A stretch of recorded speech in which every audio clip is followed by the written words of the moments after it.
5-star my things. Fine wine all over. 5-star dining. Living my life, living my dream. Oh, shorty. Doing my thing, and doing my way. Only private jet keys in my yard. Oh, ma. Private parties in my house. Mama. Fine, fine girls. All over me. Fine, fine dreams. All over my body. 'Cause I'm the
Today is Kuumba, or Friday, May the 24th, and today's discussion is going to be on our favorite word of the decade, Kemet, but more precisely, the seated man and seated woman glyphs that are attached to the word Kemet, which you can see on the thumbnail. And so I'm going to give my analysis that I put in Imhotep 2023. And, hopefully we can get to the bottom of why those glyphs were chosen for that term. So all that and more when we return in just a moment.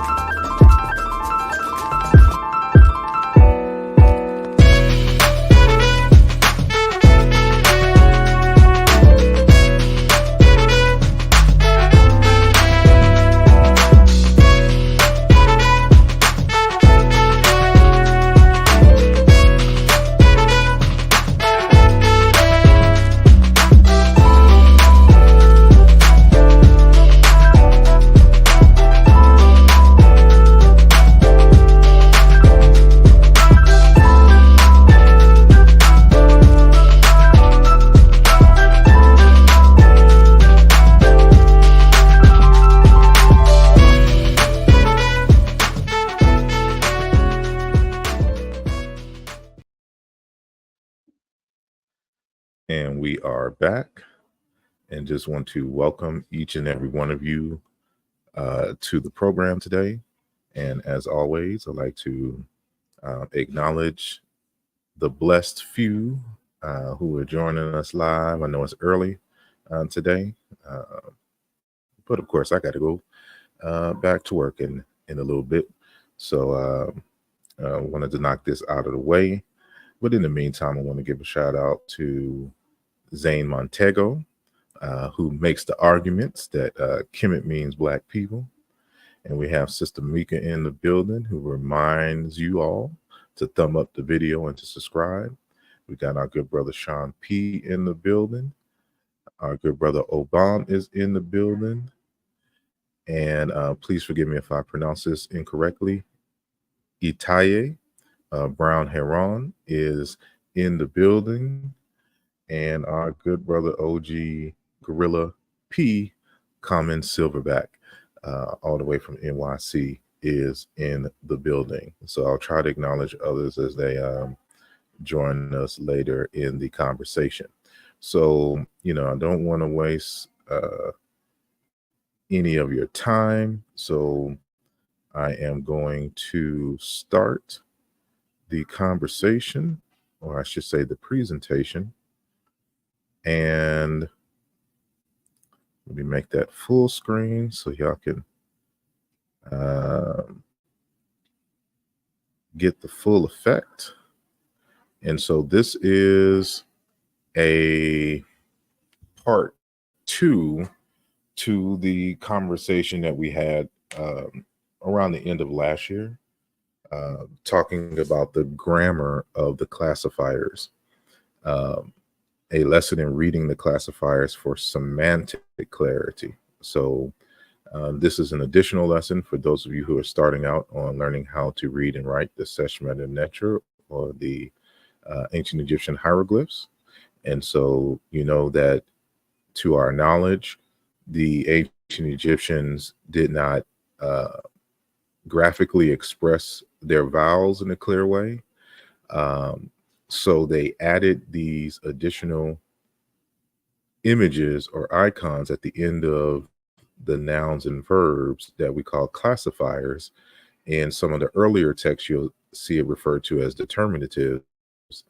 And these provide semantic clarity to the words in which they are attached.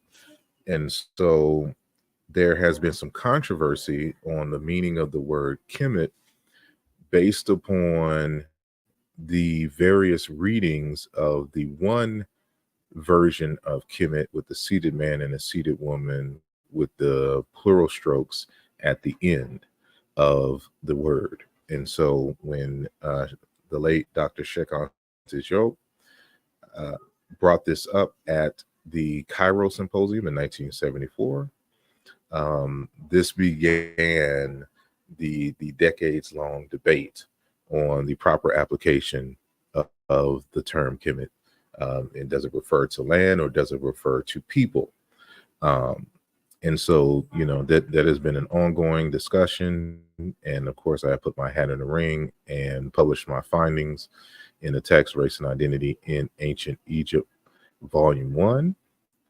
And so you can get that. And of course, you can support by joining the Patreon at patreon.com/asarimhotep. And of course, y'all should know by now the Chicom, particular philosophy paradigm and praxis, which we'll get more into at another time.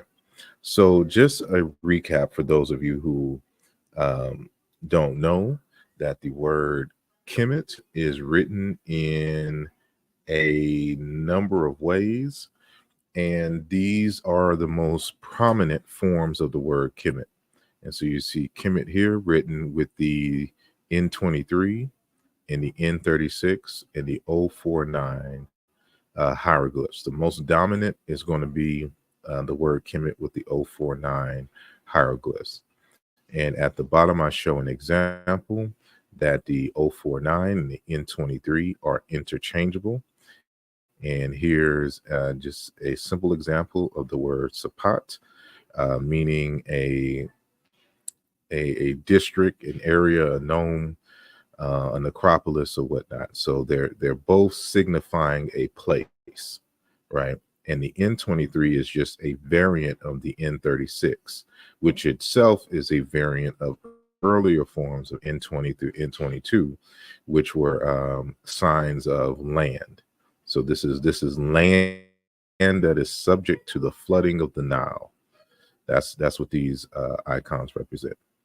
So we're going to recap with our knowledge of the concept of a classifier. There's a reason why more and more Egyptologists are not labeling those final iconographs as determinatives, but as classifiers.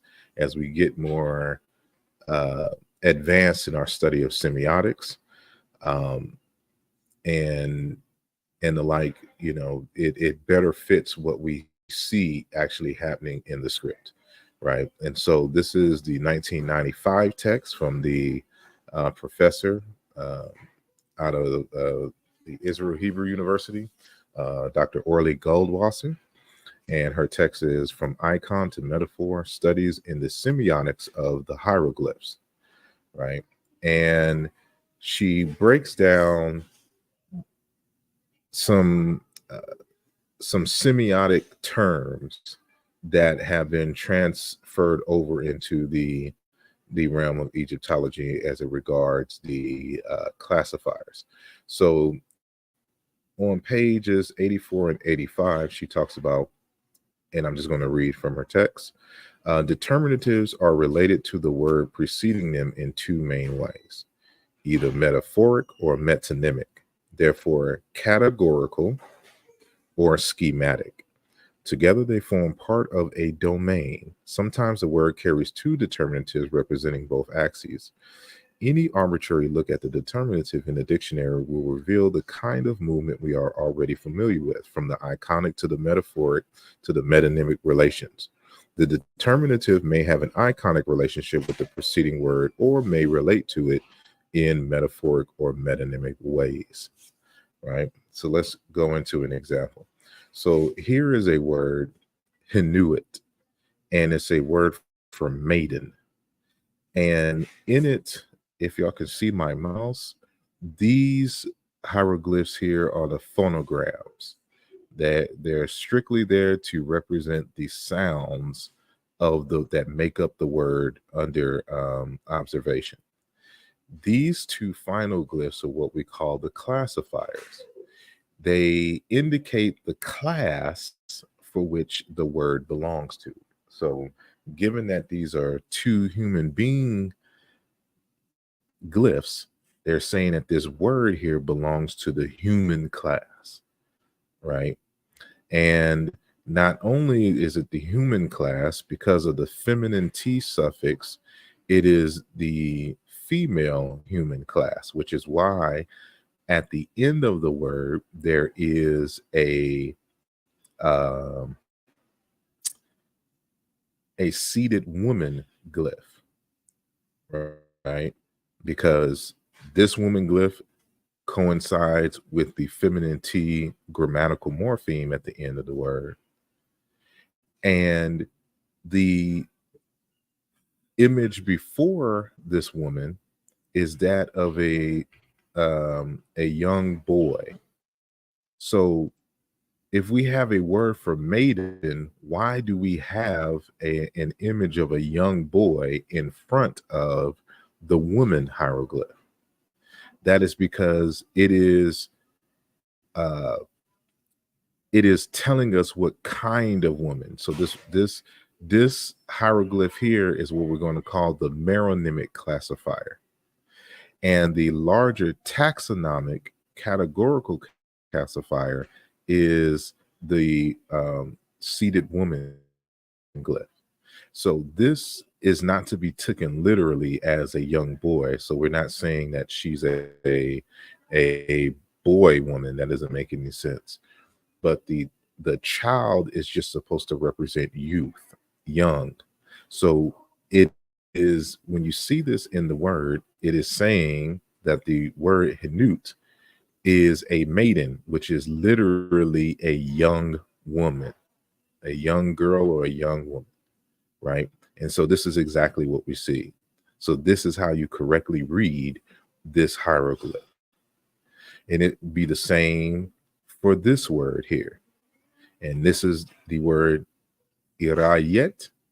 And again, we have the feminine T here, and we have a seated woman at the end. But this is, of course, is a different word. And we don't see a child boy anymore. We see an adult man. But this, if it's not clear to you, is an old man. So given what we saw in the previous slide here, if this is a young boy and now we have an old man here, what type of woman does this word represent without clearly giving you the definition? You know, even without knowing what the literal word means, we have an idea because we understand meronymic and taxonomic classifiers. And so this is an old woman. And that's exactly how it is defined in the dictionaries, right? And so this word here is pertaining to the human class, but more specifically, the female human class. And this here is dealing with age, you know, of the woman. So we read it as old woman. And that's literally what this word means, right? And I do apologize early for any noise that you hear in the background. So, as I stated in the 2023 text, for Egyptian words that contain multiple classifiers, there is an ordered sequence where a taxonomic classifier, usually the final classifier, is preceded by a meronymic classifier. A case in point is the word hinut, which I just went over, so I won't go through that. So the A17 glyph is the meronymic classifier, and the superordinate sign is the woman classifier, also known as B1. So meronymy is from the Greek word meros, meaning part, and onoma is the word meaning name. So it is meronymy means part name, right? And is a semantic relation specific to the field of linguistics and is distinguished from the similar metonymy, which I define in a footnote. A meronym denotes an essential part of or a member of something. The meronymic equations are X is a meronym of Y if X's are parts of Y's. Or you can say X is a meronym of Y if X's are members of Y. Right? Thus, in our example, the childhood glyph denotes an essential part of the category maiden, which is personified by the human female classifier. A maiden is a girl or a young woman, especially an unmarried one. Thus, in this instance, the A17 child glyph represents young or small. The combination of the the A17 and the B1 conveys the notion of a young woman, therefore a maiden. So Y'all can pause this and come back if you don't have the text. But if you do have the text, of course, this is discussed in chapter 3. All right. So now, how do you handle a word that has multiple um, you know, classifiers? In this case, this word here has 4 classifiers. And so the word is wahahi or wahahwa, meaning fisherman or fowler. And so we see here we have the G39, which we consider a meronymic because we're going to be reading it from left to right, which is a part whole relationship to the act of fouling. So this becomes the symbol for birds, right? And then the K1 is another meronymic classifier, but this is in relationship to fishing, right? And then we have the A24, since this is a verb here. I mean, excuse me, the root is a verb. Um, so this denotes the action part of the verb dealing with hunting, but because we have this singular masculine suffix uh, here, meaning a male, this is exactly what we see here with the seated man glyph, the A1 seated man glyph, right? So this is the larger taxonomic classifier, while all the rest of these are meronymic classifiers. So this belongs to the human class, and it's letting you know that this is a human being who hunts fish and birds. That's how you read that. Or you can read it backwards and say birds and fish are hunted by man, right? But it's logical, and all the hieroglyphs, this is standard in the hieroglyphs. This is how you read the hieroglyphs, right? So now we get into this issue with the seated man and the seated woman glyph that we see here in the Calhoun papyrus, right? And so this is a transcription of the Calhoun papyrus. This is a photograph of the actual Calhoun papyrus with the hymns of Sesostris III. And, it is written in hieratic, which is the kind of the cursive hieroglyphic form. And so for ease of reading, because this is, personal handwriting, Egyptologists will transcribe or transliterate it into the standard hieroglyphs or Seshamet letter. So that's what we're seeing here. And so we see the I6 Kim glyph, the feminine T with the seated man and woman, and the plural strokes. And what I have highlighted here in the blue is the feminine third person suffix, meaning it's, and this will become important, and we'll come back to this a little later, right? But I will skip this for now. This is just telling you that when toponyms become proper nouns, the meaning is lost in the word. And in this slide here, without reading everything, and y'all can come back later and pause and read it for yourself, there are different conventions. There are standard conventions, and then there are individual conventions that certain scribes would have. So you'll see rare forms of a word that is independent from the canon, that can only be traced back to like one scribe, right? And so this is the situation here with the word Kemet here, because this is the only text where you can find this variation of the word Kemet, right? So it's a unique case, and it's causing a lot of controversy. But what I wanted to show you here is that the standard meronymic and taxonomic structure still holds even in the word for Kemet nation. So what I argue here is that these 3 strokes is just it has multiple functions in the script, the stroke signs. And one of its functions is to indicate the abstract or place.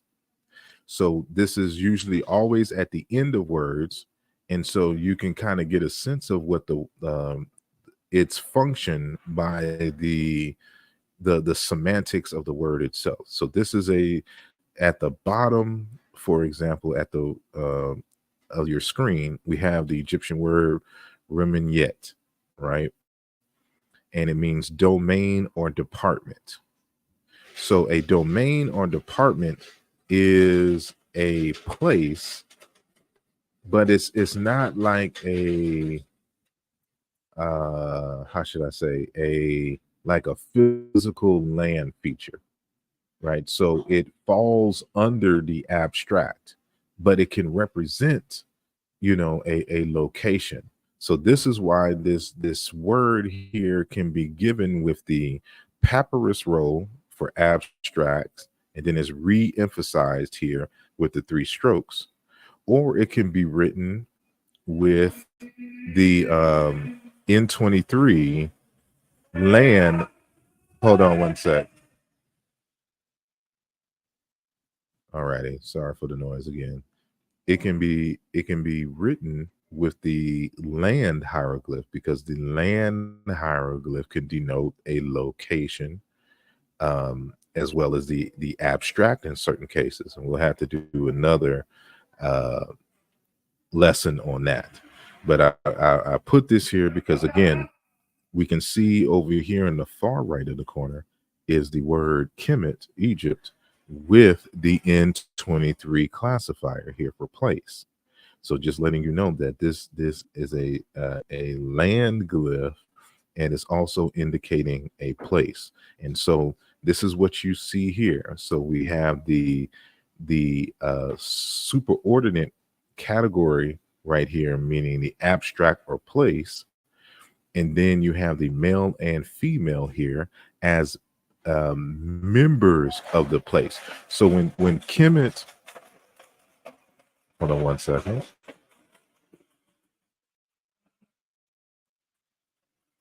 Again, I do apologize for the noise in the background. So when you see these, as we noted with what a meronym is, right? A X is a meronym of Y if X's are parts of Y's, or X is a meronym of Y if X's are members of Y. So we have a larger category of the place, right? And because this is now interpreted as the country, the nation, it is a populated place of humans. That's why you have the human noun class here, right?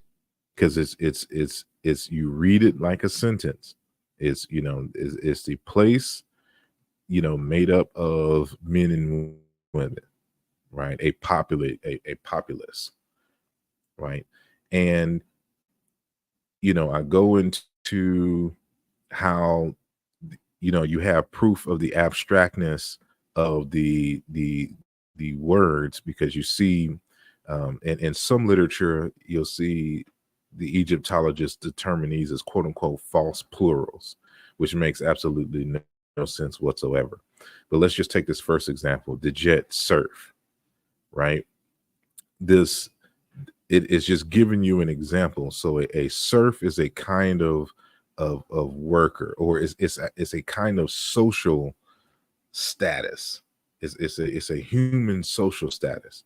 And because a human social status is not a tangible thing, is not anything you can strictly observe, it falls in the abstract category, which is why you see the three strokes here, because it's an abstract concept.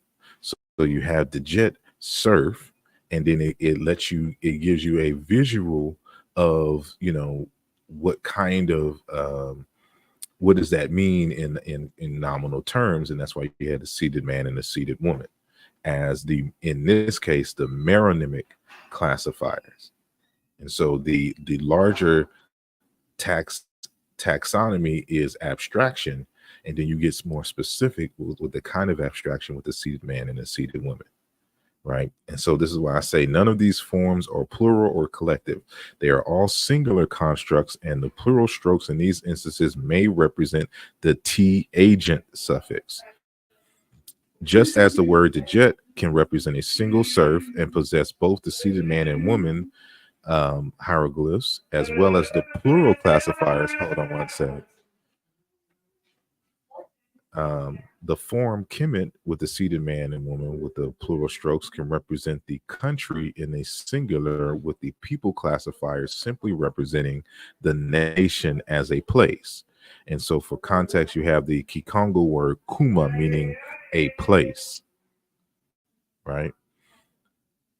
And so if the ancient Egyptians wanted to, for example, say the black land, they would have did it in this form right here that you see at the top of the screen. And if they wanted to say black people, you would see it in this form of the screen, because this is exactly how the hieroglyphs works. And we know that even though these are hypothetical examples that you see at the top here, it is based on reality that we can actually see in living text. So when they wanted to describe Osiris or the god Men as black, they wrote the word Kimi with the agent suffix here, the so-called Nisbi. And then you have the meronymic classifier, which is the hieroglyph, which is used to denote blackness or color in general. And then you have the seated man with the long beard, which normally indicates nobility and deity, right?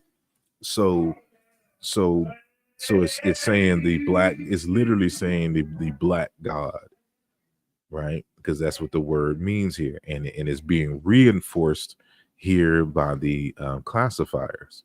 But this symbol can also be a sign of mourning, right? Which is why at the bottom here in this word erakibi, the mourner, it has the same sequence that we have here for the black one. So now it's the sign of mourning, and it's now in a divine male classifier, right? Or category, I should say. And so, and I put this example here because this is the determinative for mourning and sorrow and lamentation and the like, right? So now, y'all have that recap. I'll skip this for now. That's not important to our conversation. So I just want to go into part 2. And I see King so says a sorry in the mosque. No, I'm in a space, and sometimes they allow people with special needs to to help clean up the facility and the like. So the noises that you were hearing is a young man with special needs. So that's exactly what it is. So I'm not at a Muslim mosque. Y'all funny, right? So so the instance of Kemet with the seated man and seated woman and the plural strokes can be found in the hymns to Sesostris III from Dynasty 12, and in what we call the Kahun papyrus, right?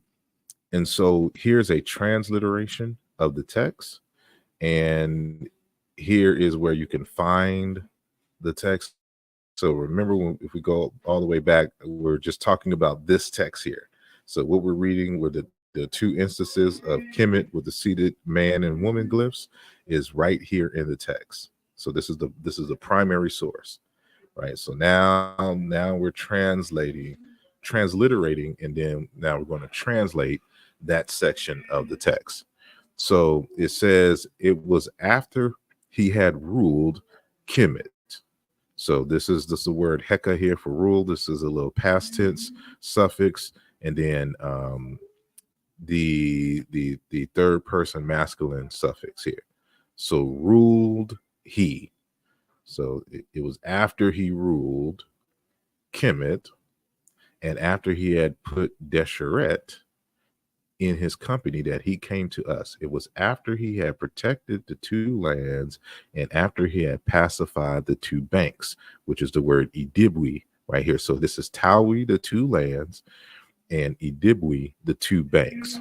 So these the word Ta and Idib have the dual suffix we after it. So that's why we say the two lands and the two banks. That he came to us. It was after he had caused Kemet, so to live. So caused to live he Kemet. And after he removed its needs. So the needs is right here, this word shiniwu, a shinawawa.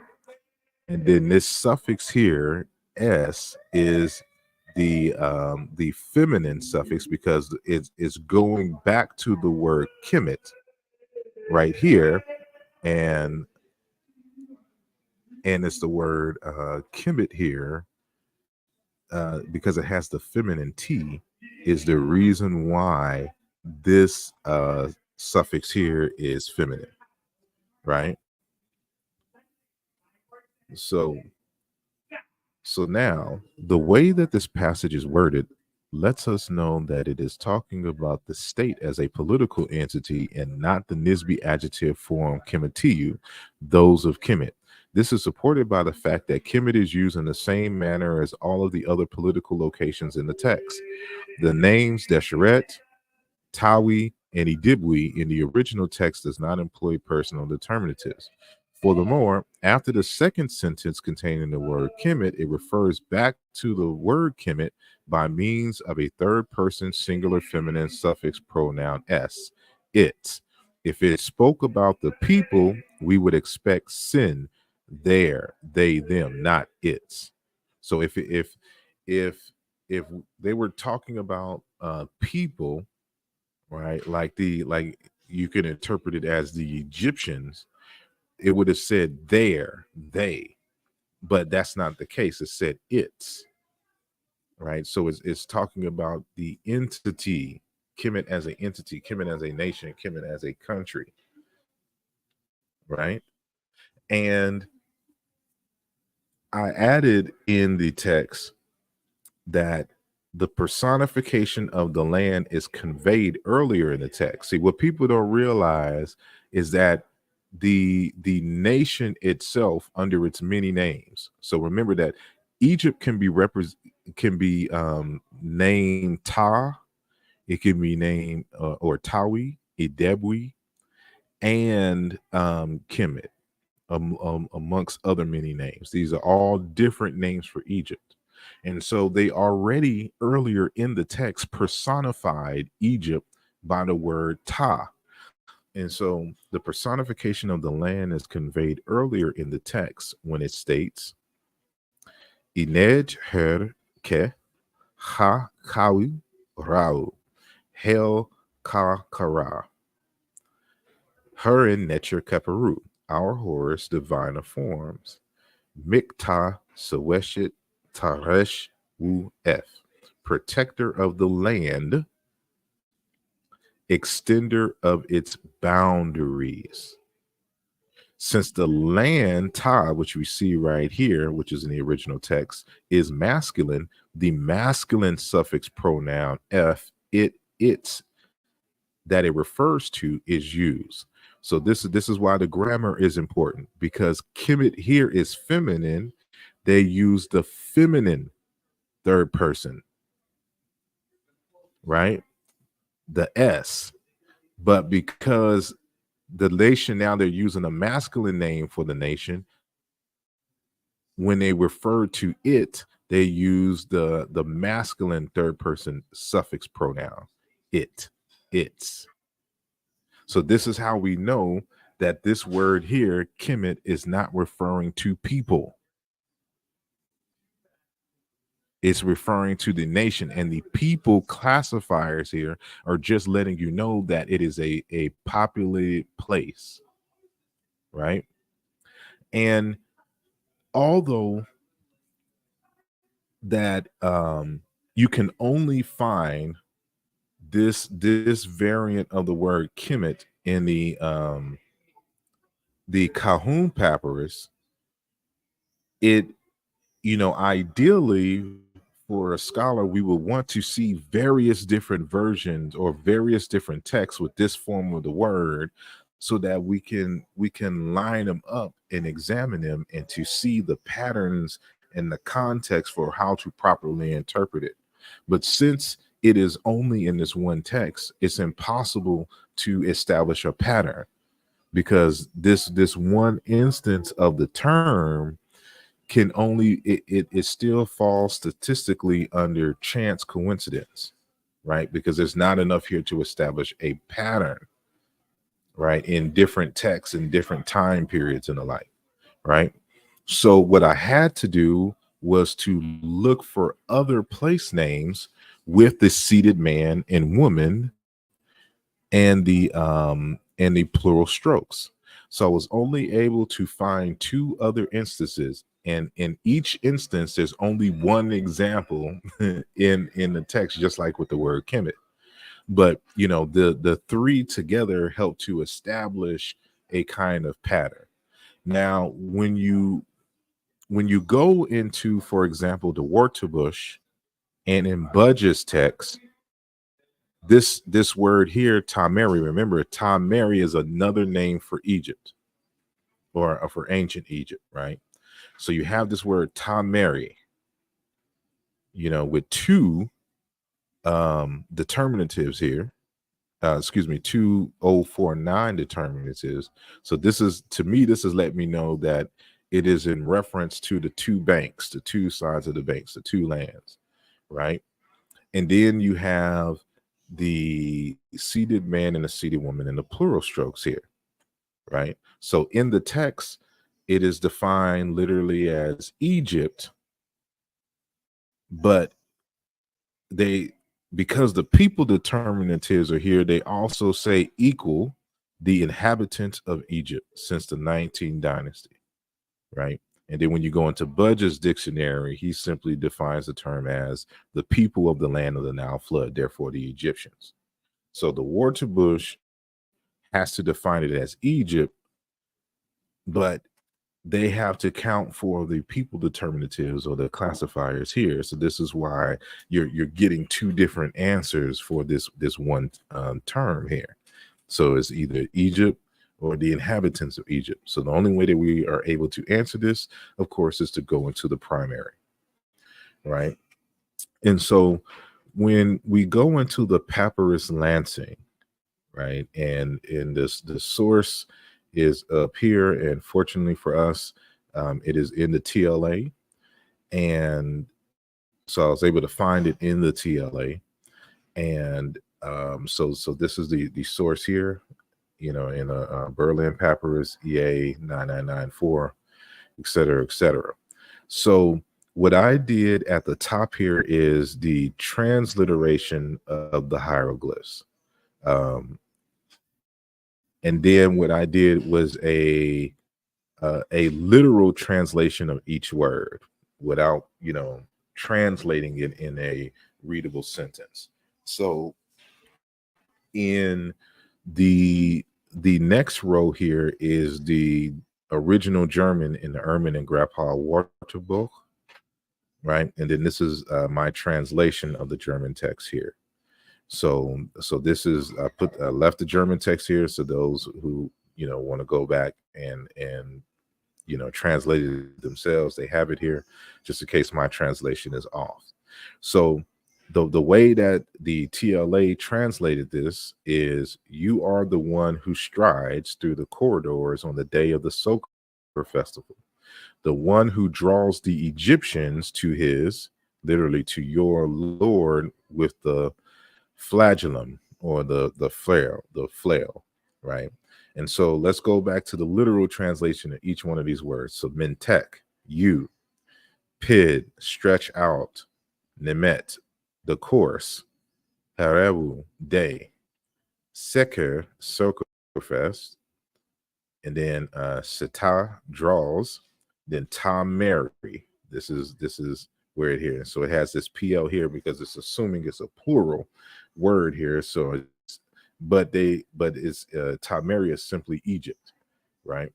And then R2, and then Neb K, that is Lord your.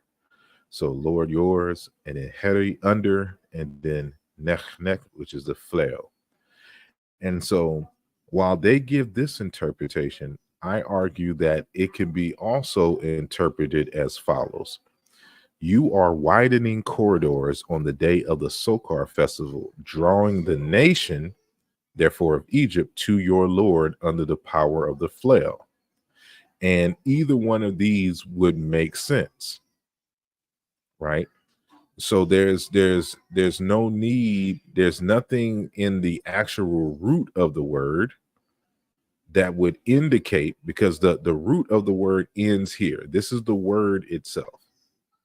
Everything else after that are classifiers. These are non grammatical, non-morphological icons in the word. So there's nothing that indicates plurality here, right? This is the standard ta, land, Mary of the whole, right? That's it. There's nothing else to indicate. So just because we see, because this is a dual, so it can't simultaneously be the dual and the plural at the same time. That those are conflicting interpretations. So this is why the TLA and the Waterbush had to write it out as Egypt, but because of the presence of the human beings, they're indicating that this possibly equals the inhabitants of Egypt, right? And I argue that it's impossible to interpret it that way, because again, this is where the word ends, and this is not a plural. So now we're going to go. Well, I'll leave this up so y'all can read it later. So this is just a footnote that the TLA has. So this is the German, right? So we can pause it, and then now we're going to go to the my English translation, and so you can see some other interpretations of that, and some other source material for you to look at. So y'all can compare my comparison to these and have a discussion. So this example here, example 2, is kind of confusing, and for me, it's not up for debate, but it's debatable. I could see somebody debating this, but this third example is not up for debate, right? But before we go to the third example, I added this context in here. So I say here, the rendering of Ta Mary would simply be the personification of the state in a similar way as when we read the phrase Ta Timu, all of mankind. The literal phrase is world all. This is what you're reading here. Ta meaning land or world, and then Timu meaning all or entire. So in a number of dictionaries, they'll say all of mankind, and they'll say that because, again, they get confused on how to properly read the seated man and the seated woman hieroglyphs without understanding the nature of classifiers, right? And meronymic and taxonomic classifiers, right? And so, although the classifiers are the seated human beings, it should simply be read as the entire world when translating the ancient Egyptian text. That's what it's literally saying: the entire world, world all. But they're indicating really the entire world where there's human beings and population. So you have the human class here, but the governing taxonomic classifier in this instance for the word Timu is the abstraction, or the collective, I should say, my bad. In this instance, it's the collective, because you're talking about a single collective entity, not really plural, like not like in the sense of worlds, like when you say planets, right? But when we say the entire world, this is, in this instance here, it is a collective, and this three strokes here goes with this W suffix, which is the collective in the root tim. Then this is the word tim, and this is the so-called phonetic complement right here, right? So now we're going to go to our final example. So this is the word iriat seketiu.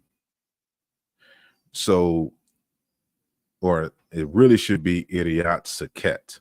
And but when you're copying directly from a source, you copy it exactly as the source has stated it. So when you go into the Hanning dictionary, the German dictionary, he has the entry as iriat seketiu, but you cannot read this as seketiu. So this is the word seket right here. So when you see this hieroglyph, this is the M20, the Gardner sign M20, seket,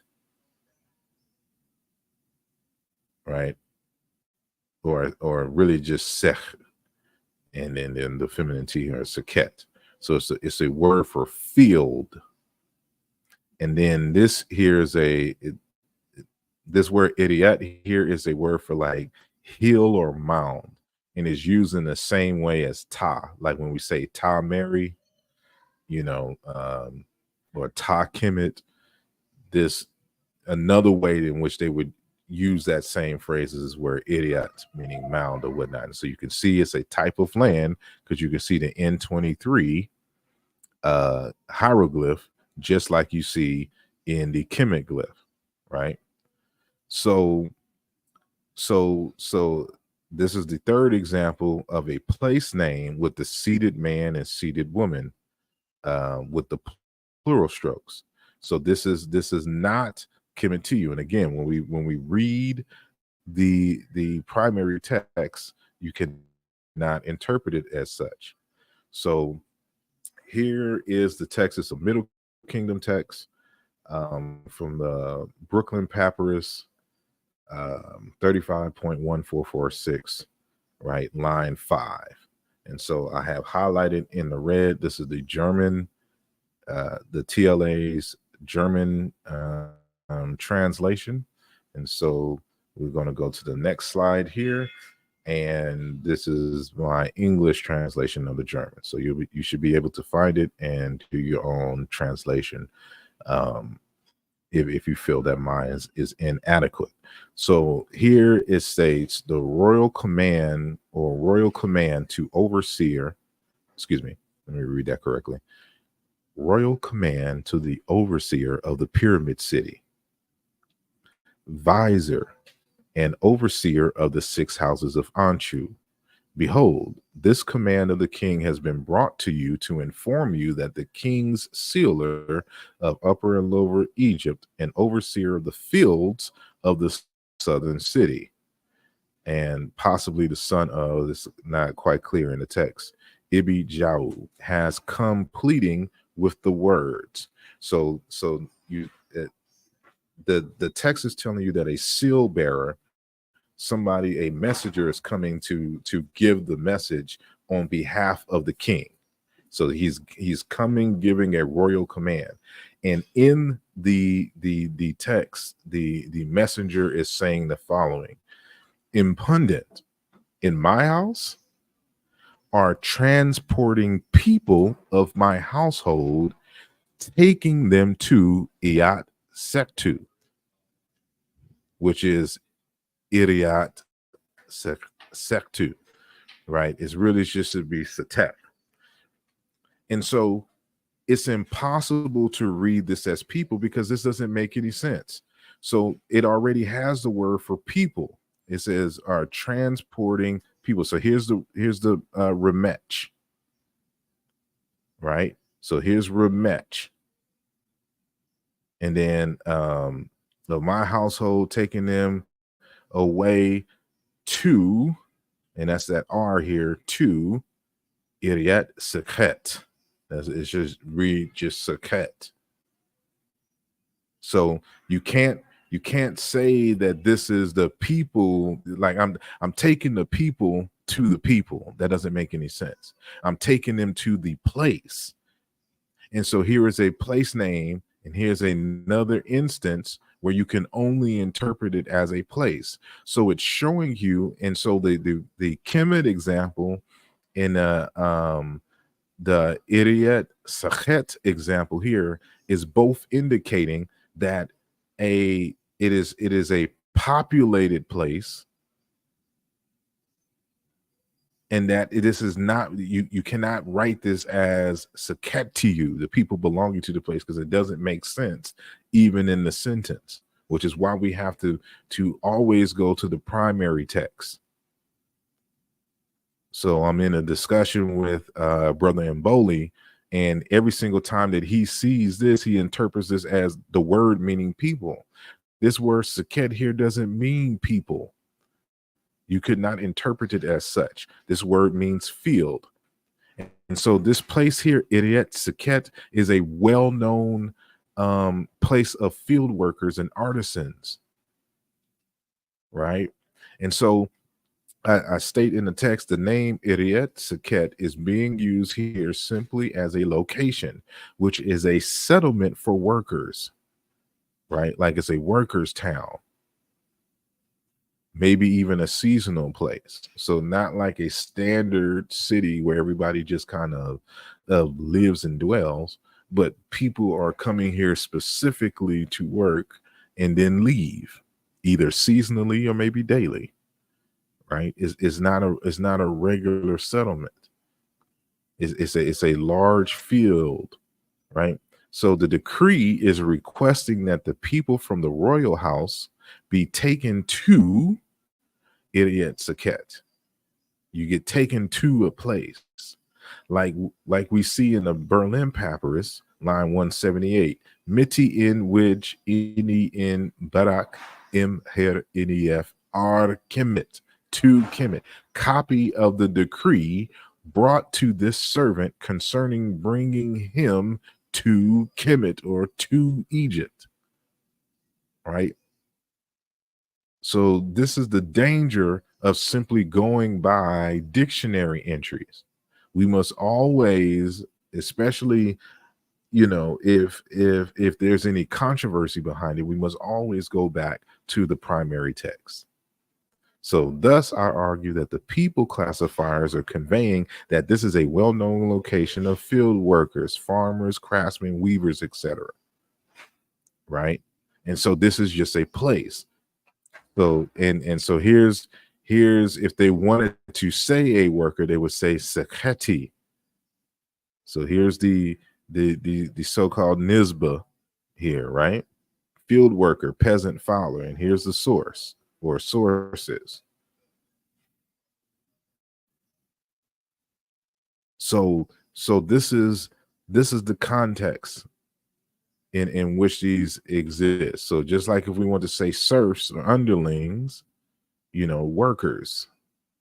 So they become the classifiers for this concept of serfs and underlings, which is in essence the peasant class, right? So this is, in this instance, this is the abstract, and this can also sub as a collective and abstract. But since serfs is an abstract concept, this is the because the T here, and I don't know why they put W here, because there's no W in the word here. Remember, this is the word, these are the classifiers, right? And so this is very important because the word sech, meaning field, is cognate with the word Kemet. It is a dialectical variation of the word Kemet. And we can prove this via internal correspondences and correlations. So let's go through this row by row so we can see Kemet, herd of cattle. Seketu, a kind of cattle. Kemet, cow. Seketit, cow goddess. Kim, task, work. Sekiti, peasant, field worker, fowler. Kimiyit, food. Seket, offering bread. Kemet with the N36 hieroglyph, right? And we compare it to Seket, marshland, country. Kemet with the N23, the irrigated land, using the word for fields, right? Seket, field, from where we get this word here. That's why Seketi is a field worker, right? And then this I went to Chiluba because the KM in Chiluba corresponds to the KM in Egyptian. So we don't have a word in Egyptian KM, meaning spinning, making thread, making fabrics, but its dialectical variant in Saket, meaning weave, mold bricks to lay out foundations, exists in the language still. So there we can assume that in pre-dynastic times there was a kim, meaning to weave, to spin, to make fabrics, right? And so this is important because this how should I say, let me go back to, so this is what I argue is a variation of the very Kim glyph, which is the I6 glyph, which is it is a heel glyph. It is basically a variant of this glyph because this is a word for heel. So it looks like a so-called bread glyph. But when you look at the oldest form of the Kim glyph, it is the heel glyph with three vegetations or these glyphs, simplified, that's going over the hill. And I give a whole explanation in the text. So you're looking at two different views of the same concept in ancient Egyptian. One, they called it Kim, and the other, they call it Sekha, Sanga, Chisanga, Chikanda, right? And so this is the context for which I wanted to, let people understand that, it's a bit more nuanced. And of course, if you have the text, you can get more details and more source materials and more arguments. But that's pretty much it for right now. So I'll go for another 30 minutes, just to 12 o'clock. And if y'all have any questions, if you want to join the panel, I'm going to place the link. Here is the link to join the panel, right? So that is now in the YouTube chat. If you are on X, formerly known as Twitter, you're going to have to come to YouTube in order to join the panel. So while you all are, because I know there's a time delay, waiting to, or while we are all waiting for questions or for somebody to join the panel, you all should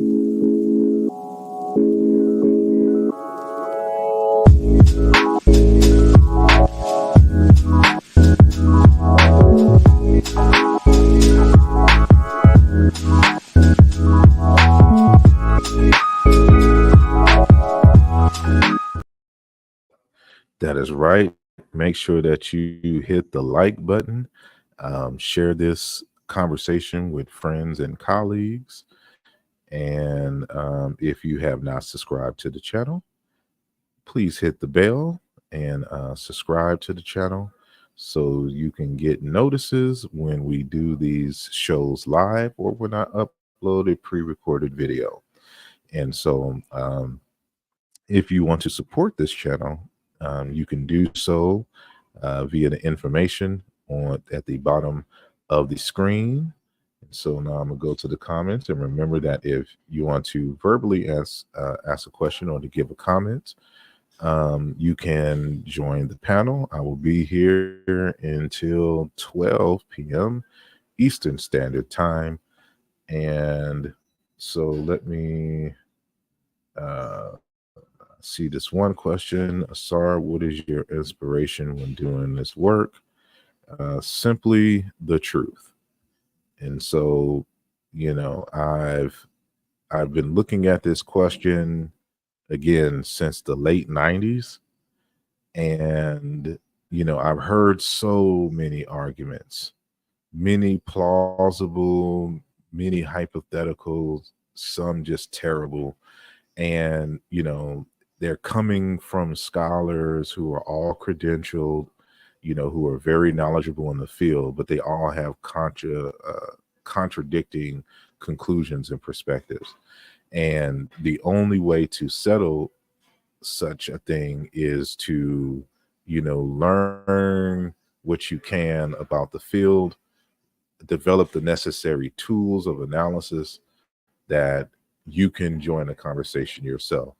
And so it was to settle the conflict, by numerous scholars from around the world on this question. So that's mainly the inspiration. And and Jehuti says, ask some good questions. Please get them all out. Just saying. Indeed. And I didn't get to see, I'm scrolling up to see if there was any Teti. Sorry, all of this is in your book, right? Yes, it is. Again, this is all notes. What you just saw on the slideshow is just notes from the text in chapter 3. And there's additional nuances and conversation that we just don't have time for now. And let me see. Vernon Williams says, why would they use different names? I assume, and because I scrolled up, this is earlier in the conversation. Why did they use different names? You got to remember that ancient Egypt was, at a meeting place of various different languages and cultures. So all of these different names for ancient Egypt may be the result of different dialects, different people describing the same area, right? Just different names um, for given their particular language that was being spoken in that area. So you got to remember that you know during the Green Sahara period, uh, the Nile Valley was sparsely populated. But as the ice age began to end, and all the moisture that was in North Africa began to not come up as far up, and caused the Sahara to re-desertify and spread. It pushed the people in all directions. So now you're getting flocks of people coming in from the Sahara, the Western Desert, people coming from the Sahel region, and you also this weather effect is also happening in the Levant area in Saudi Arabia. So you have people looking for greener pastures, looking for water, migrating, and so this is how you get people coming from the Levant in the 4th millennium BCE all the way, and then of course people from the Sahara, and even people coming out of Sudan. They're all converging. What is ancient Kemet is a large convergence zone, and we don't assume that all of these people spoke the same language, and so that's why you have all these different names for the particular regions and the state itself. Uh, Let me see. Scrolling up. Let me go back now.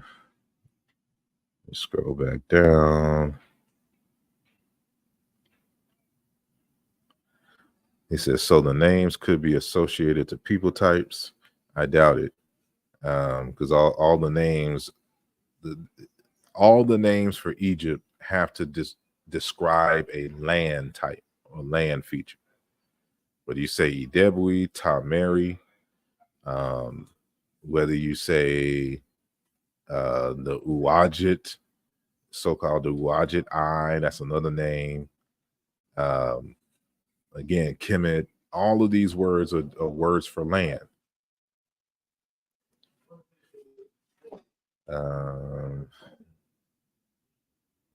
Lamar Pope. Just says the truth in all caps. I thought y'all, unless I just explain myself perfectly, I thought y'all would have a whole bunch of questions or something to say.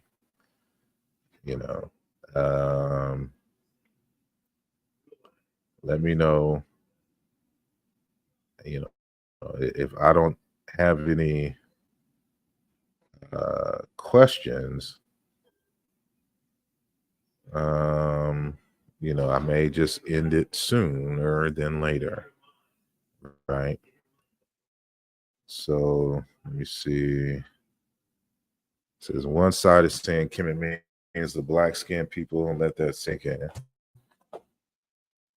Yeah, so they're trying to find various ways to keep that argument alive, to make Kemet an ethnonym. And so, I'm going to, I've been reserving this for the second volume of the text, but the ancient Egyptians never had a national identity, right? And there's various different ways that we can prove and demonstrate that, right? Let's see. Eti or Itaye asks, do I have a Cash App? Yes, I do. And if you look at the bottom of your screen, the Cash App address is there. It's just $asarimhotep. And so that's what it is. It's scrolling at the bottom of the screen. And thank you for your support. And thank you all, people who agree and people who disagree. But I just thank you all for your continued support, and for viewing this conversation live, and keeping the description going. And this is what this is for. This is what this channel is for. So if you, even if you can't think of a question or a comment right now, you can still ask me either in the comment section of this very video here, or you can send me an email at info@osirmhotep.com, and I'm putting that in the chat as well. In terms of the if you want to ask me a question more discreetly or directly, you can send an email to that address that I have on the screen here, info@osirmhotep.com, right? And again, if you want to support the channel, you can send a Cash App, or you can purchase a book. Here is the book here. This is Race and Identity in Ancient Egypt, Volume 1, Towards a Meaning of the Place Name Kemet. And, this is where all the information is detailed. I have many different arguments, and that's where you can all find them. Let's see. Lamar says, seems they can only speak on one or two channels. Indeed. Let me see. One Lindsay says, Asarim mentioned ethnotoponyms. Can you break that down, please?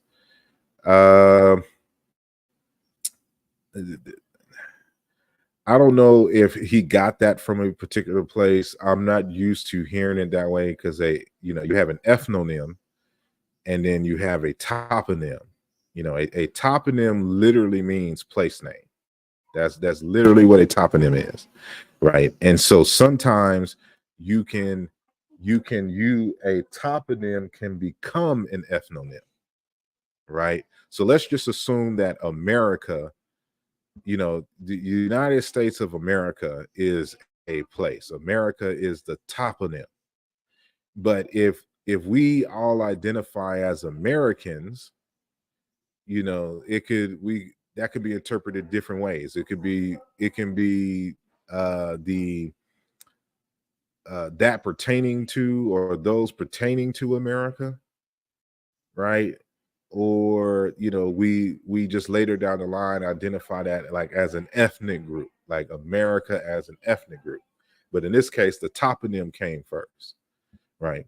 Like the Yoruba people are that their ethnic name is Yoruba, but if you wanted to make it a toponym, you would say Yoruba land, right? So be Igbo land, Yoruba land, Akan land. So and Jehuti has this correct here. It says ethnonyms describe people, toponyms describe places, right? And so you got to be careful with Asarim Kai. He likes to throw stuff in there, and he believes he makes sense at times. But he's a good brother. So it takes him a while to learn, but he's a good brother. But he tried to he's trying to make Kemet an ethnonym, right? He's trying to make it seem like they use the word Kemet as an ethnicity, and if they did, you would see it consistently in the text.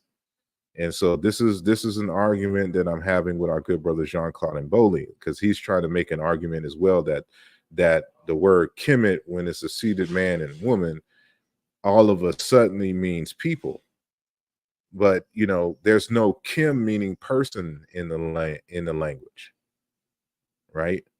There's no Kim person, there's no Kim surf, there's no Kim word meaning self or anything to that nature for there to be a plural or a collective of Kim. And then it wouldn't make any sense that this would be a self-identifier and you only find it in one text, the Kahun Papyrus. And what people don't understand is that the Kahun region is another workers' town. So this may be an indication that the location for which the text is written in was written in or for artisans, workers in that particular location. And so it looks like we have someone who has joined. So I'm going to add you to the conversation. Peace and blessings. Welcome, King J, to the Mbongi. Peace and blessings. Peace. So how you doing, King? I'm doing well. And yourself? I'm doing well. Just been very diligent in my study these last couple of days. Came across some great information. So just wanted to dialogue with you, get your opinion about it, and try to build with you. No doubt. So what's on your mind? What's the first thing on your mind? Okay. So I started out just with the basics, right? What is silk? What is silk? What is it composed of? And where do we find heavy concentrations of it? It started off, took me to the high mountain and how it goes down from the mountains and into the delta. So what I ended up studying was Holocene Nile mud. If you're familiar with that, Holocene Nile mud and its locations. Started studying the 049 glyph. So when I'm talking to Smash, right? So he's asking this question, right, about the silt, right? So when I'm starting to notice is that every the agriculture was so important to these Egyptians that every basic glyph in regards to like land and things of those nature is in regards to the silt and the indonation of the Nile. So like the N27 glyph represents, from what my knowledge is, a stretch of black soil or mud. That is the N27 glyph. You said the N27. You said so. Let N27, me yeah. while you're talking, I'm pull it up so people can see. Okay. I'll say Gardner Sinus. Now it looks like the canal glyph, the N37, the N36, but it's not. But it's the N27, and it actually means stretch of black soil or mud. I started studying the N16 glyph, right? So this N16 glyph is a combination of with the N33, right? The N33 is the 3 grains of sand, right? So it would start off as the N16, right? With just being the tongue. Well, it would start off as the N22, being just the tongue of land. And then after the indonation and things like that, when they're able to go out to actually cultivate the land, we'll see the 3 grains, right? So we see that as the ta. So it's all just seems to be representing the now indonation. The N35 glyph, the water glyph, we see that as black when we see it represented most often. Okay, I know I'm saying a lot, but just one second. No, I just want to kind of focus the audience real quick to the screen. So what I'm sharing here is from Wikipedia. It's the sign list, and the signs in modern Egyptology is divided into categories. The Egyptians didn't necessarily put them in these categories, which is why we call them the Gardner sign codes. So there's the category N. Oh, darn it! What the heck happened there? Let me go back down. There's a category N for sky, earth, and water, just kind of all landscape glyphs. So when we're saying N23, N20, et cetera, these are the codes, the Gardner codes that we're speaking of. So now we're going to go scroll down to N20. You said N27, which is the rising over the mountain. You mean another one? No, actually, that's the one. That's the yeah, but see these. So N27 stretch of black soil or mud. But this so what I've realized glyph. Is that the horizon? Let me see. Well, no. Well, so look. So go up. Let me. It would actually be hold on. Not the N26. Scroll down to where we scroll down some more. Is that N23? Scrolling down is no. I may have misspoken it. Okay, so this is a mound. So that in that word idiot, sakhet, the word for mound with shrubs, that's the glyph here. That was N30. So these are all hill mountain glyphs here. Then it switches to road, and then this is a lump of clay, the grain of sand. This is one of those 3 grains of sand that you spoke of earlier. And now we're getting into the water glyphs. Now, right there, can we stick right there? Because I want to speak on the importance of that water glyph being black. Right now, to my knowledge, can you correct me or not? Is that glyph black like that because it's representing the indonation? So it's an ideogram, right? It represents the actual object or what it is, the black silk. That's why it's black, right? That's what I'm getting out of that water glyph being black, because it represents the water. It's just water. It's water, but if it's water, but does it represent the now and the carrying of the black silk? No, it's just, I mean, technically, all their water comes from the Nile, since for the most part it doesn't rain, but it would include rainwater, other lakes. It's just water. So you shouldn't interpret it as, water. Like there's inundation where there is black mud that and silt that floats in the water. However, the Nile River, and this is what I talk about in the text in chapter 2 when I'm dealing with the 049 glyph, right, and properly interpreting that. The Nile River has many colors. It's mainly just clear water. Like if you ever have an opportunity to go to Egypt, I would go, right?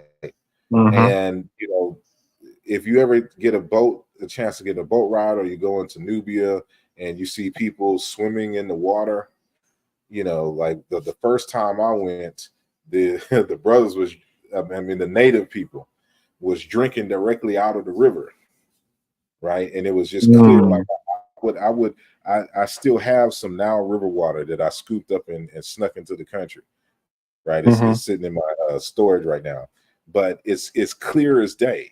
It's just clear water, right? And you would think with all the boats and everything, it's just clear water. But during the inundation, it no longer inundates because of the dam, right? So it doesn't have that ancestral function.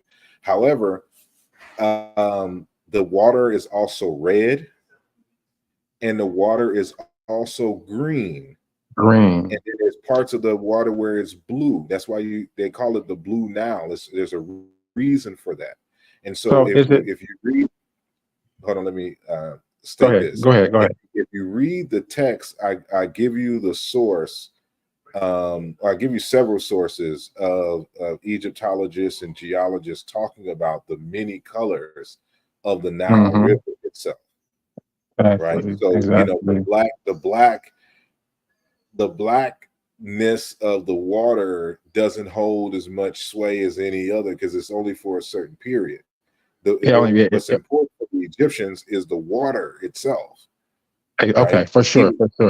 Even if it didn't come with the alluvial silt, the presence of the water would be important for the land in general, because it would water the soil that's already there.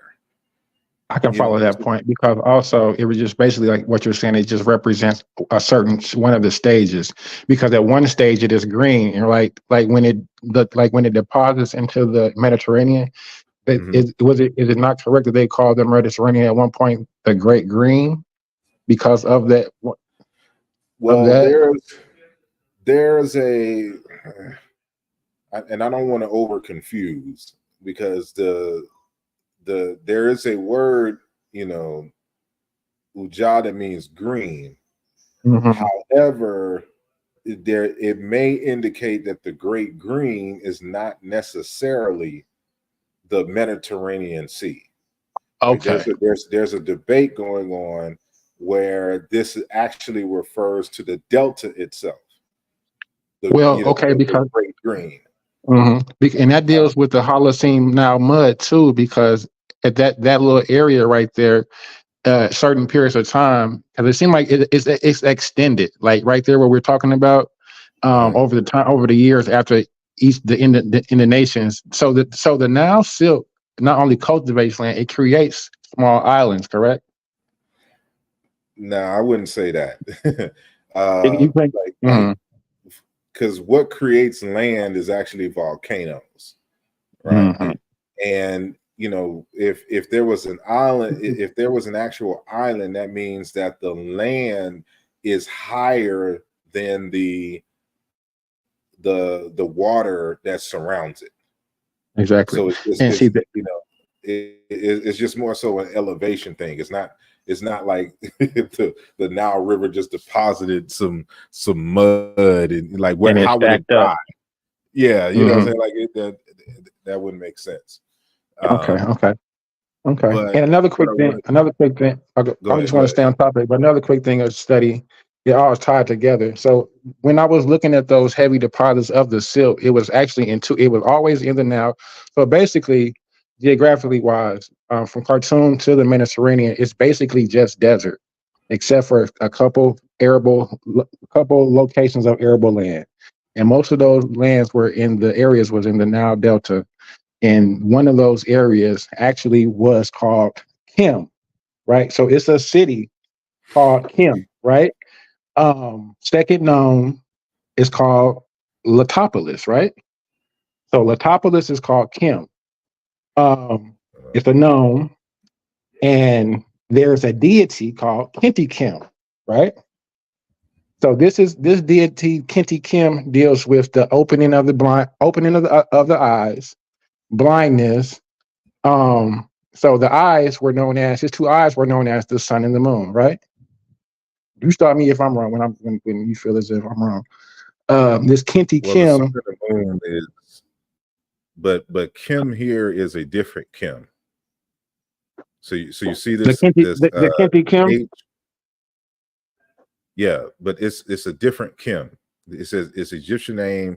The gnome, the Latopolis was called Kim. This is a H with a hook under it. It's not the Kim as in Kemet. If that's what you're trying to hint at here. So if you can read here. So it says Latopolis, ancient Egyptian city, the capital of the second nome of Lower Egypt. Its Egyptian name was Kim, but this isn't Kim like in Kemet. This is Kim. And the modern side of its remains is known as Asim. So I went a little bit into it. So but when I noticed was that this Kinti Kim, this deity of this area, is associated with darkness, right? The moon and darkness. So we also I found a name that they associated Horus with this. So this Hor Kinti RT. Horus was referred with it when Osiris has his eyes. When Horus has his eyes, he's referred to as Hor Kinti Urti, right? When Horus does not have his eyes, he's referred to as Hor Kinti In Urti. That's Horus without his eyes. So then I went a little deeper, and so when I looked up the word Kemet, I found an entry for the Kemet with regards to the pupil being black, the eyes being dark. Are you following the association? Or I'm trying to associate and connect this with the Kinti Kim, with that Kemet of the pupil. Yeah, I've dealt with that in the text. That is a bad entry. In the TLA or in some of the earlier dictionaries. Okay. So what I'm going to do is share my screen, and I'm gonna make it full screen so that y'all can see. And so now this is a PDF of my book. So I'm just going to go to pupil, right? So in the very first introduction, I discuss how they messed that up, because the entry is not a pupil. It's simply the word black, right? To become dark, to become black. No, because it's here's the source of it. So it's Kim in Jafed in Ujaid. Da Schwarz der pupil da Wadis, the black of the pupil. This is the word for pupil here, the Jefed, Jefed. That's the word for pupil. Kim is just the word for black. And so it's the black of. So this N right here is of. The black of the pupil. I'm sorry. Hold on. I said I wish I could share source, but I can never figure out how to share it on here. I can see it. Yeah. All right. So this is where they get it from.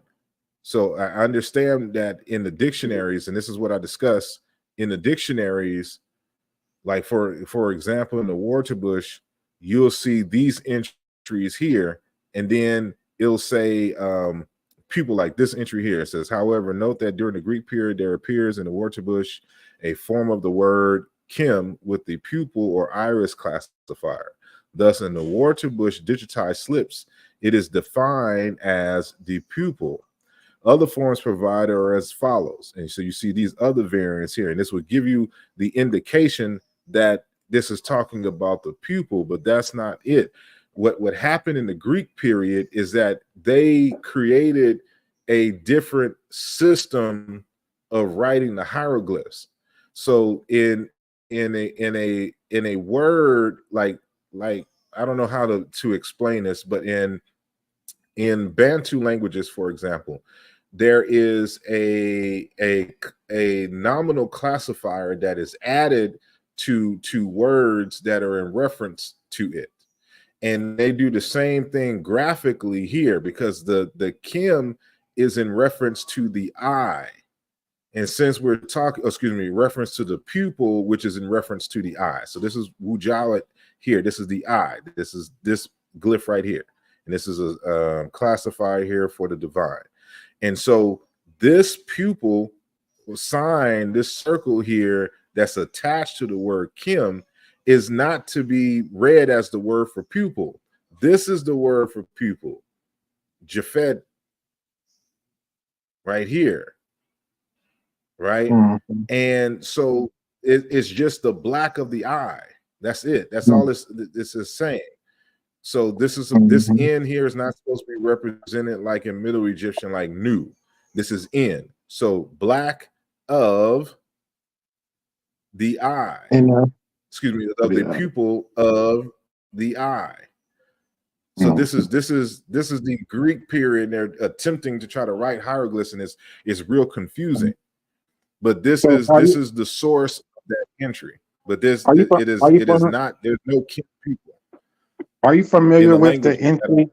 Are you familiar with the entry in the Turin papyrus with the Kemet with the I determinative? And it it's read, "Sit thou, eye of Horus, upon thy altar," and then it's your black iris is at the center, and it's spelled Kemet with the just the I as the determinative. Or is the I the root? So which the let's go to the it's the Turin TLA that we can go. Yeah, it is. If you type in pupil. Let me see here. So let me go here. Right. So it's supposed to be this entry here. All right. So remember, you see the hieroglyphs for this. This is the exact entry that we just looked at. That's not the one. Go to the second page. Second page. So Kemet. All right. Yeah, that one. All right. So this is from the Turin papyrus.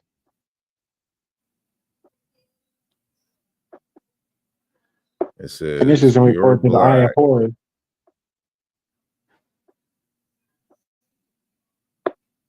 I was just studying this today.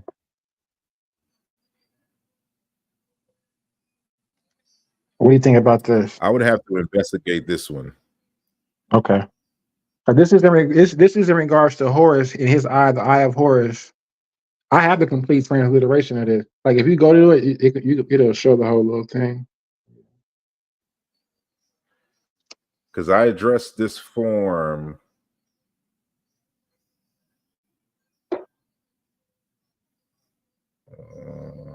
So let's. I wish I could show my screen. Wrong area. It says go site sentence. The line before it says sit thou, Horus, upon thy perfect altar.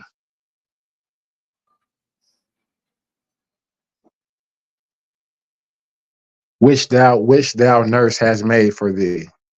And then it goes into, so it's talking about the iris. So this is why I was associating. Okay, so I'm like, okay, so I'm finding associations with this Kemet word being black as a pupil, as an iris, as a pupil, not necessarily dark of land. You know what I'm saying? And how they're the Kim, and it's Kenti Kim god, deity. So I found. So how are y'all getting? I have to find it. because because Kenty I'm Kim holds clicking. it Oh, my bad. right there. Yeah, right there. I Right there. didn't Yeah. scroll all the way up. Yeah. It's number 4. Yeah, right there. Number 4. Number 4. Yeah, right there. And Okay, just so it's number translate. 3. Yeah, number 3. So reading. So let's sit down.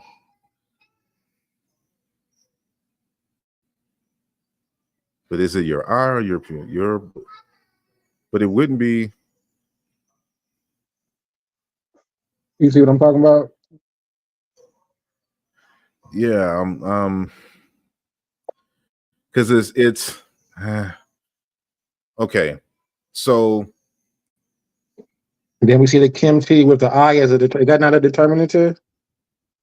no. Yes, I've seen this, and I have this addressed in the in the text. The problem is that while this determinative here is a correct, I'm not saying that this is wrong. The issue is it may not be Kim Black, but Right. Kim Complete, Mhm, because mhm. there are other. Let me see. But what is the Is Kim being this as complete? Is that in the nation? no, let me see. The feeling of the iris, the So dark, like, dark. because this is one of the things that that I addressed here, because even the word Kemet, so let me see. So this is what I say here. The online thesaurus lingua Egyptale or Egyptiae database has the following entry: Kemet. This is the one we just clicked on. And so the source, it says German van der Molen, Dictionary of Coffin Text. So I don't know. But this is So not if this we is the go Turin here, papyrus. I understand. But you see the bibliography, Van der Mhm. Molen, Yeah, Dictionary of the Coffin Text, 673. yeah. So I right. So this is what I say here. This is the source that the TLA gives. So when I go Yeah. into the original source is, well, I say the original source is Rami van der Molen's A Hieroglyphic Dictionary of Egyptian Coffin Text, where the TLA entry Kemet pupil is actually rendered as Kemet complete eye. In the TLA, they have Kemet pupil, but when you go to the source, it doesn't have Kemet pupil. It has Kemet complete eye in the Van der Molen's text. A facsimile of the hieroglyphs of the coffin text is found in Adrian de Buck's The Egyptian Coffin Text, Volume 6, Text of Spells, in Spell 676. An English translation can be found in Raymond O. Faulkner's The Ancient Egyptian Coffin Text, Volume 2. And so it says, N's eye is in his face, his complete eye is in his potency. Kemet FM Kai was judged yesterday and is powerful in his tribunal. In his complete, having fared over because of his guidance. And I show in other instances where it's the word complete, like there's a dialect variation of the word Kim, where the K becomes a dotted H and the M is just reversed, right? So it's Mechet. So this is what you see here. This word meh is full, and when they put a T, which is a in this complete is instance, full. it's the suffix. So it's the filling, the complete, the full eye. Like it's not Kim Black. That's what I'm trying to say. So when you look at all the other texts that has similar reference to it, even the source material from which the TLA is citing says complete eye. They came and said something else here, the TLA, in saying that it means pupil of the eye. That's not what it means. It means complete eye. So what? So it can never. So this is just my own little Go ahead. Own little thing I just came up with, maybe because I'm always gonna associate. I'm trying to just keep it with the in the nation in the now, right? So is at some point the now has a complete cycle, right, of being complete. You know, Could it possibly that was the indigenous meaning of it? Then when we look into like towards the Greek and Roman periods, they took that as an associated. Okay, well we know that word as the Kemet, as the pupil, dark iris, because the Kim god, right? So so is it not true that Kim holds the eyes of Horus? Are you familiar with that deity? Yes, I'm familiar with the deity, but it's a lot more complete. And matter of fact, they're even trying to help you out in the chat when they're talking about the story about Horus's eye being fragmented. And all of this really, in terms of wholeness of the eye and fragments of the eye, still has to deal with the now water in its completeness. And so I deal with I deal with that in this chapter. This is exactly what I'm discussing here. And in the beginning, so I'm citing the source here. I'm showing that I have a whole discussion because I'm addressing Dr. Capo Chichi. And so what you'll find is that this has to deal with it's a whole metaphor for the Nile flood and Egypt, because Egypt, that word Ujamaa it's a literal word for eye, but it's also a word for Egypt itself.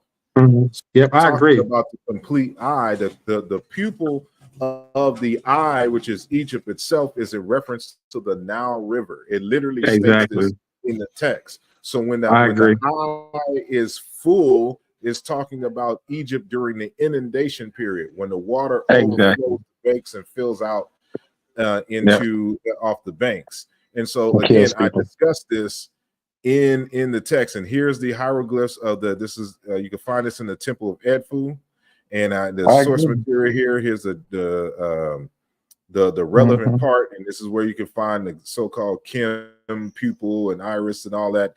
This is the text in which it is found, and when you read the text, it gives you the information. It's actually defining what a Kemet is, and that's why when I show, for example, the word Kemet, let me see if I can real quick. I agree, and just to keep in context of everything we're talking about, none of this has anything with being black skin color. You know what I'm saying? Ethnicity of your skin. This is all agriculture. Reshare my screen, and then I gotta go. Okay, me too. I appreciate it. But let me just throw one last little thing in before we go. And so, one second. Go ahead. Hold on 1 second. So this is why when you see me doing these slideshows here, I talk about the root Kim meaning to rise and to feel. So that's the glyph I was talking about when I said the N27. I was misspoken on that number of that glyph. What is that name of that sign? The two, like the riparian land one. What's the name of that? This one, M36. M36. Okay, so I said M27. That's not bad. Yeah, no problem. Yeah. So it's Kim complete full, and then Kemet, the so-called riparian land. It's the land that is in reference where that is inundated by the Nile River. And so that's why the earliest forms of the word Kemet included the N23 and N36 glyphs. Exactly. Because these are like, this is the bank, like this side and this side is representing the land part. The river is in between here. And so it overflows. And this is what we're talking about in repairing. That's what it's talking about here. And so like it's a whole nuanced conversation, and that's why I had to write it out in the text. Right. That's something that we can go over again at another time. Yeah, I appreciate it, sir. I just had I have been studying this morning. I was like, let me just chime in because this is what I've been researching lately. I also was coming because everything is bringing me to agriculture. So I also found like kind of tied in, but on different subject. Ushapti, the mummified figures.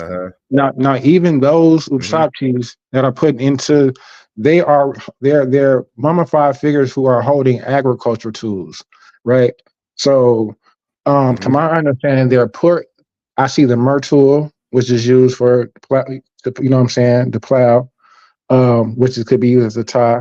But my understanding is they're put in there so that the deceased person won't have to do this in the afterlife. Is that correct? They won't have to go to plow the fields. Is that? I mean, just correct me if I'm wrong. Is that the purpose of these dogs? Is it tied into agriculture? The standard.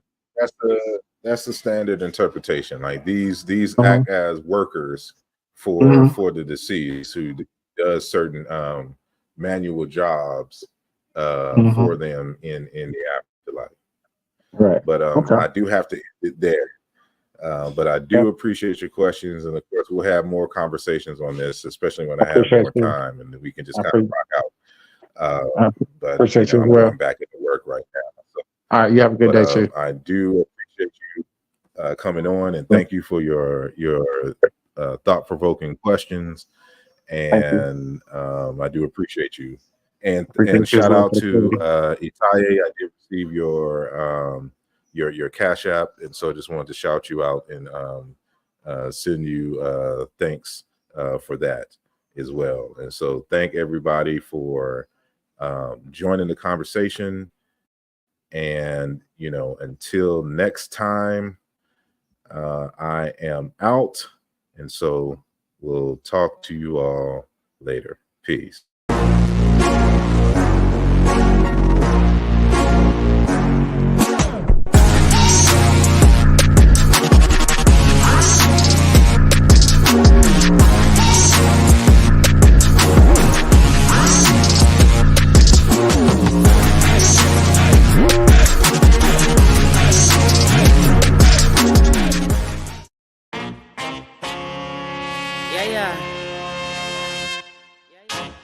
Tokyo wanna know that?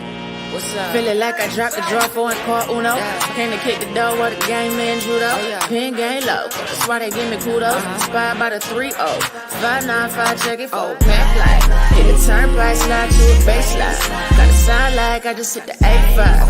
Oh, I'm so ready, by enemies necessary. We gon' be legendary, hold up. About to grow the payrolls. If you see the vision and you're with it, you should say so. Cause we about building, elevating the millions.